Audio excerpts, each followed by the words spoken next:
जिसने जन्म लिया है उसकी मृत्यु निश्चित है, लेकिन इसमें एक ट्विस्ट है।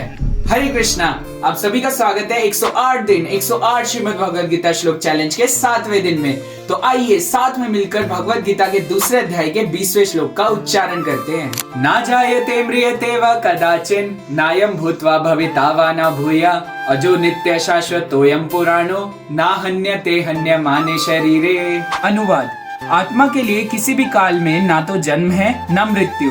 वह ना तो कभी जन्मा है, ना जन्म लेता है और ना जन्म लेगा। वह अजन्मा, नित्य, शाश्वत तथा पुरातन है। शरीर के मारे जाने पर वह नहीं मारा जाता। क्या आपको बचपन में कभी ऐसी इच्छा हुई है कि आप भी अपने पिता की तरह बहुत ही स्ट्रांग होते और उनकी तरह सारे काम अच्छे से कर पाते? कब मैं जल्दी से बड़ा होऊंगा और उनकी तरह बन पाऊंगा। पर हम नहीं जानते कि इसके विपरीत हमारे परम पिता श्री कृष्ण ने हमें अपनी तरह बनाया है।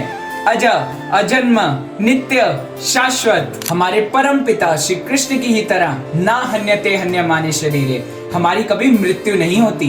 लेकिन इसमें एक ट्विस्ट है। ना हन्यते, हम जीव आत्मा कभी नहीं मरते।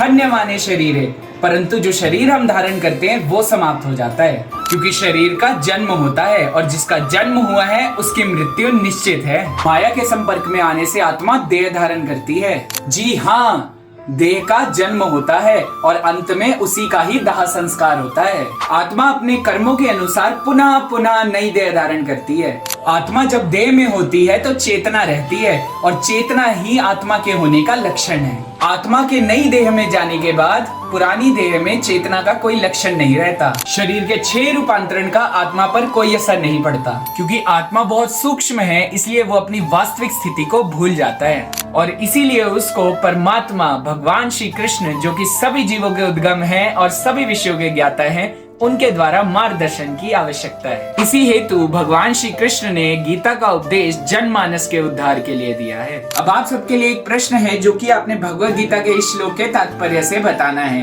कि शरीर किन 6 रूपांतरण से गुजरता है। चैलेंज में भाग लेने के लिए इस प्रश्न का उत्तर अपने नाम के साथ कमेंट करें। मिलते हैं अगली वीडियो में, तब तक के लिए हरे कृष्णा। भगवत वाणी भगवद गीता की जय। शील प्रभुपाद की जय।